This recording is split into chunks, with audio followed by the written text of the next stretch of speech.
In a week that's felt very long, we've seen some great games between Queensland sides, and more importantly, we saw the Tigers get smacked by 68 points. This is around the patio we sit, and the humidity we breathe. We watch the lightning crack over cane fields and laugh and think this is Australia.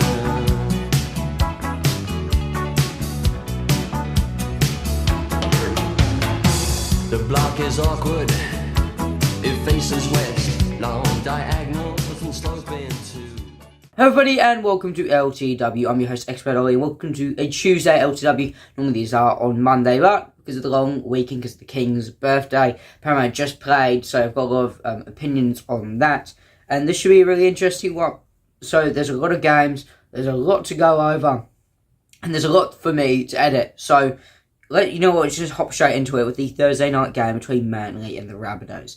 I'd like to quickly say, go to watch this video on the channel. It's so good, and no one's watching it. It's actually really sad. So please go watch it. Okay, now, Manly versus the Rabbitohs was actually at points a close one, but for overall, Manly were the better side there and went on to win. There were some interesting choices of refereeing calls, but Manly, overall, they'll be very happy with the performance and they'll continue what's been very, very good on the Fosball.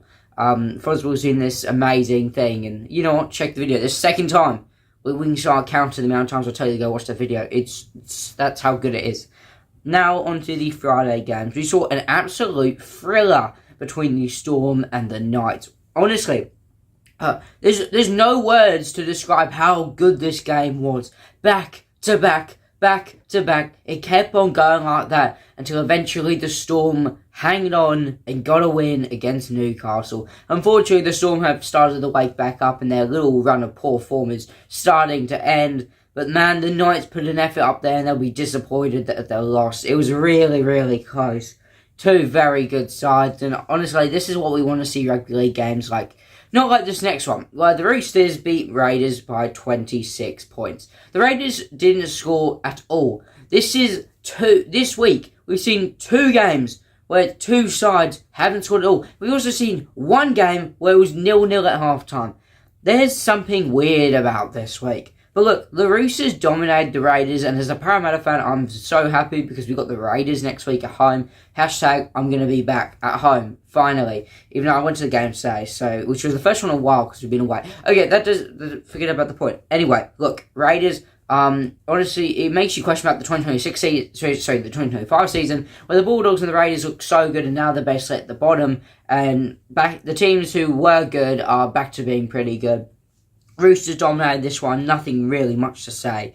We went to Saturday. There's always a cool thing about these Saturdays because it is specifically, I think, Queensland Day or something like that, which is pretty cool. It's always good seeing the two Queensland sides versus each other. You've got the four Queensland sides versus each other, and then you've got basically Cowboys, Dolphins, and Broncos, Titans.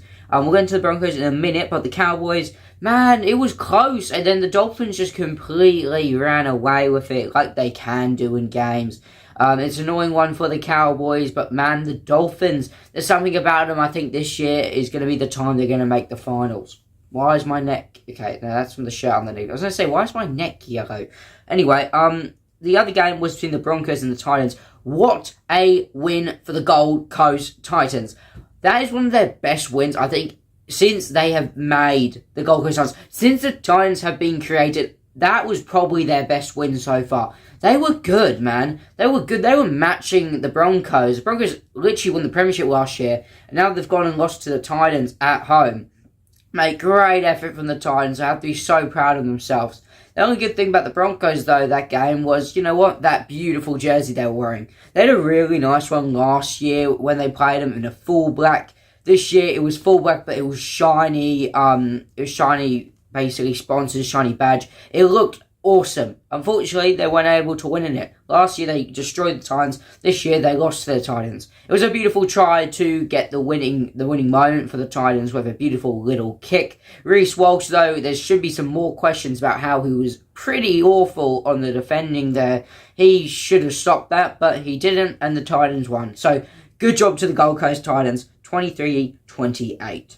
We go on to Sunday now, and these are the games I really didn't watch at all because I was out watching the Swans take on St Kilda. But I remember refreshing my NRL page every single second, seeing that Penrith eventually went 68-0 up. It was 34-0, I believe, something like that at half time. For them to just completely double that. They did the same amount of performance in every single half. Let me just confirm that. At half time, it was 36-0. Okay, close enough. Basically, 30 plus points in both halves is ridiculous, man. The amount of points Cleary got, oh my, the amount of conversions he had to take as well. The Tigers fans, I don't know what you're thinking at the moment, but it must be something pretty sad.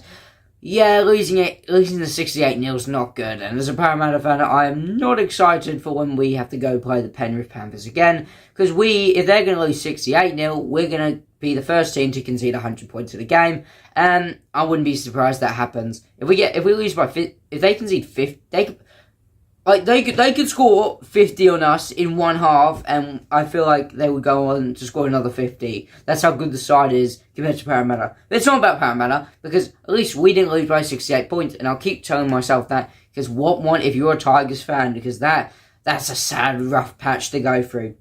Then we go on to the other game on Sunday between the Sharks and the Dragons. Finishing that one was 34-12. The Dragons actually had a lead in the first half, and going into the second half, it really is a tale of two halves. But does that really matter? No, because the Sharks won by more than 12. Exactly as what I thought was going to happen, and there's no surprises there. Up the Cronulla Sharks. I just want the Dragons to keep losing again. It's just because the Broncos are so bad they were able to beat them.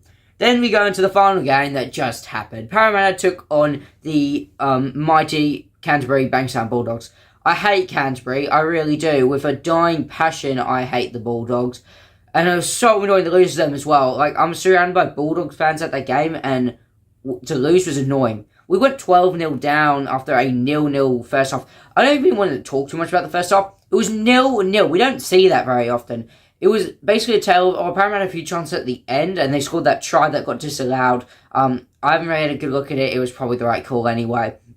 But most of that first half, the Eagles spent on their line defending. That's how impressed that was. That's how proud I am as to be an Eagles fan during that moment. They did so well. All the Bulldogs fans were not happy after that one. You know, as a Parramatta fan, I was so happy after that, because we had some momentum at the end, and we were able to keep them off the line with some great defending.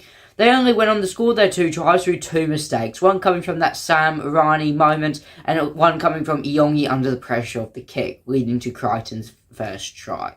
They went 12-0 up, and it looked all over until Parramatta scored two beautiful tries to make it 12-12, and because of Tila De Silva with a shoulder kind of thing there, he got put on report, and the Bulls got a penalty. Obviously, they took the kick, and the game went 14-12. There were a lot of moments where there was just some simple mistakes that Parramatta could have won. I think PARRA actually played well as a 6, and I think Volkman, someone got to tell him to stop kicking to the same man in the same angle every single time. I think my dad nearly actually just threw himself off the Accor Stadium because he kept doing that. Anyway, doesn't matter. Bulldogs 14-12. And there's no any more game. That was the Monday game, and then we had the Warriors off because of a bye. We look at the ladder at the moment, Penrith dominating on top, only lost one game, and that's annoyingly, that's to the Dogs. I don't know how that even happened, because the Dogs are actually awful.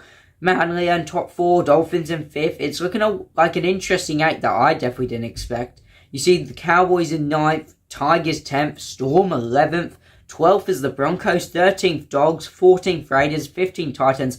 Parramatta back into where they deserve, back in 16th unfortunately. But at least we're not like the Dragons, who are still on 4 points and nowhere near anyone else. Thank you all so much for watching, I really appreciate it. If you took anything away from this, make sure to go watch that Fuzzball video, that's the third time I'm going to talk about it. Make sure to go subscribe on the road to 1k, like 23 subscribers away. Goodbye membership, I want money. And put Nathan Cleary in your fantasy team, and don't forget him to captain him, because I had him captain, and then I completely changed it for the week of Origin, and I forgot to put him back.